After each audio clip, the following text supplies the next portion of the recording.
आप देख रहे हैं चलते चलते दो खबर।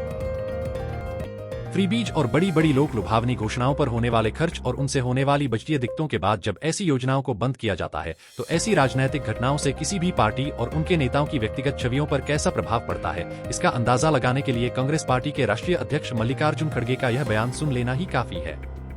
अपनी ही पार्टी की कर्नाटक सरकार को आड़े हाथों लेते हुए खड़गे ने कहा, मैंने महाराष्ट्र में कांग्रेस नेताओं को सलाह दी है कि वे 5, 6, 7 या 8 गारंटी के कई वादे न करें। इसके बजाय ऐसे वादे करें जो आपके बजट में फिट हों। बजट की परवाह किए बिना किए गए वादे दिवालियापन की ओर ले जा सकते हैं। बजटीय सीमा से ज्यादा खर्च करने से सड़कों को पक्का करने के लिए भी पैसे नहीं होंगे।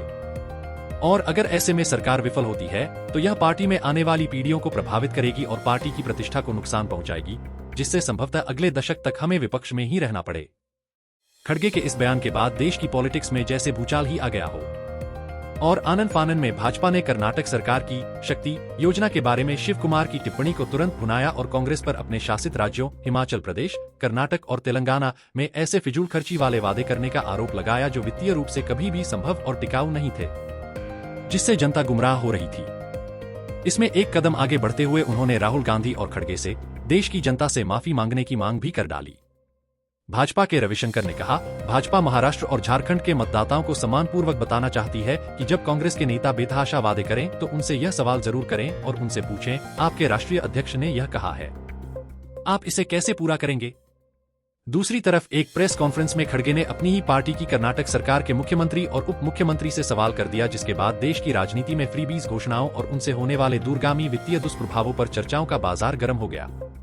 खड़गे ने कहा कि आपने कर्नाटक में 5 गारंटियों का वादा किया था। आपसे प्रेरित होकर हमने महाराष्ट्र में 5 गारंटी का वादा किया। आज आपने उल्लेख किया कि आप उनमें से एक गारंटी को रद्द कर सकते हैं। ऐसा लगता है कि आप सभी अखबार नहीं पढ़ते हैं, लेकिन मैं पढ़ता हूं, इसलिए मैं आपको यह बता रहा हूं। खड़गे ने यह सब एक प्रेस कॉन्फ्रेंस में कहा, जहां उनके साथ मुख्यमंत्री सिद्धारमैया और उप मुख्यमंत्री डीके शिव कुमार भी थे। खड़गे ने बुधवार को शिव कुमार की टिप्पणियों का उल्लेख किया कि राज्य 5 गारंटियों में से एक शक्ति योजना पर पुनर्विचार करेगा, जो गैर लग्जरी राज्य संचालित बसों में महिलाओं को मुफ्त बस यात्रा प्रदान करती है। इसके बाद अपने ट्विटर एक्स हैंडल से ट्वीट कर पीएम मोदी ने इस मामले को और हवा दे दी। चुनावी वादों पर मल्लिकार्जुन खड़गे की टिप्पणी के बाद प्रधानमंत्री नरेंद्र मोदी ने शुक्रवार को कांग्रेस पर निशाना साधते हुए कहा कि पार्टी को यह एहसास हो रहा है कि अवास्तविक झूठे वादे करना आसान है, लेकिन उन्हें सही तरीके से पूरा करना कठिन है। मोदी ने अपने ट्वीट में कांग्रेस पर निशाना लगाते हुए कहा कि कांग्रेस पार्टी को यह बात अब समझ में आ रही है कि झूठे वादे करना तो आसान है, लेकिन उन्हें सही तरीके से लागू करना मुश्किल और नामुमकिन है। कांग्रेस लगातार प्रचार अभियान के दौरान लोगों से ऐसे वादे करते रहते हैं जिन्हें वे कभी पूरा नहीं कर पाएंगे। अब कांग्रेस लोगों के सामने पूरी तरह बेनकाब हो चुकी है। अपने ट्वीट में उन्होंने फेक प्रॉमिस ऑफ कांग्रेस का हैशटैग भी लगाया। मोदी ने इस अवसर का पूरा फायदा उठाते हुए एक के बाद एक 3 ट्वीट कर दिए। अपने अगले ट्वीट में उन्होंने कांग्रेस की नीतियों और घोषणाओं पर निशाना साधते हुए कहा कि कर्नाटक में कांग्रेस पार्टी विकास के काम करने की बजाय अपनी पार्टी की अंदरूनी राजनीति और जनता के पैसे की लूट में व्यस्त है। इतना ही नहीं, अब वे मौजूदा योजनाओं को भी वापस लेने जा रहे हैं। अपने ट्वीट में उन्होंने कांग्रेस शासित हिमाचल प्रदेश, तेलंगाना का भी जिक्र किया और कहा कि हिमाचल प्रदेश में सरकारी कर्मचारियों को समय पर वेतन नहीं दिया जाता। तेलंगाना में किसान अपने वादे के मुताबिक कर्जमाफी का इंतजार कर रहे हैं। इससे पहले छत्तीसगढ़ और राजस्थान में उन्होंने कुछ भत्ते देने का वादा किया था, जो 5 साल तक लागू नहीं हुए। कांग्रेस किस तरह काम करती है, इसके कई उदाहरण हैं।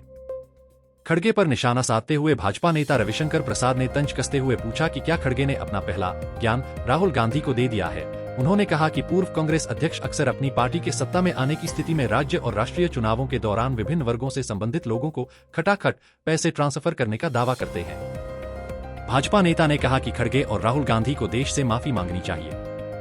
भाजपा नेता ने कहा, मैं खड़गे साहब को इस उम्र में यह समझ आने के लिए बधाई देता हूं। उन्हें यह बात पहले ही समझ लेनी चाहिए थी। कृपया अपने कबूलनामे का पहला सबक राहुल गांधी को दें। शरद शर्मा, जो उत्तराखंड रोजगार विधेयक के समर्थक हैं और देश में राजनीतिक सुधारों की प्रमुखता से वकालत भी करते हैं, ने कांग्रेस के राष्ट्रीय अध्यक्ष खड़गे के बयानों और प्रधानमंत्री मोदी के ट्वीट्स पर प्रतिक्रिया देते हुए कहा कि भारतीय राजनीति में झूठे चुनावी वादों और वोट के लिए लालच देने वाली चुनावी गारंटियों पर अंकुश लगाने का यह सही समय है।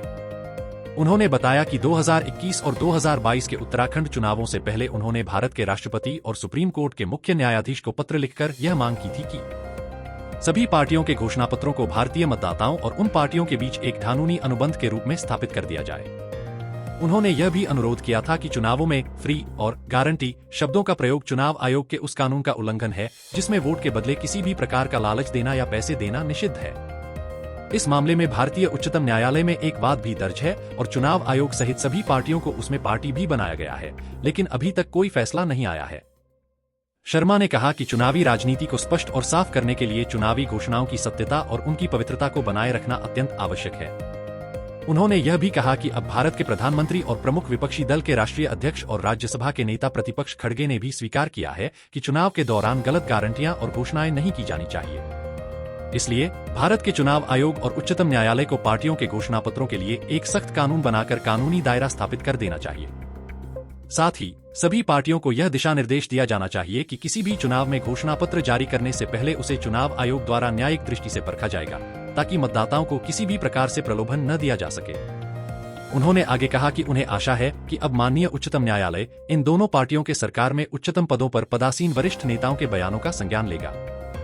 सभी राजनैतिक पार्टियों के घोषणा पत्रों को मतदाता और पार्टियों के मध्य एक वैधानिक अनुबंध घोषित कर दिए जाने और नेताओं द्वारा चुनावी वादे पूरे न किए जाने पर मतदाताओं को उपयुक्त कानूनी अधिकार दिए जाने से संबंधित शरद शर्मा द्वारा उठाई गई मांग को लेकर आप क्या सोचते हैं, कमेंट करके अवश्य बताएं।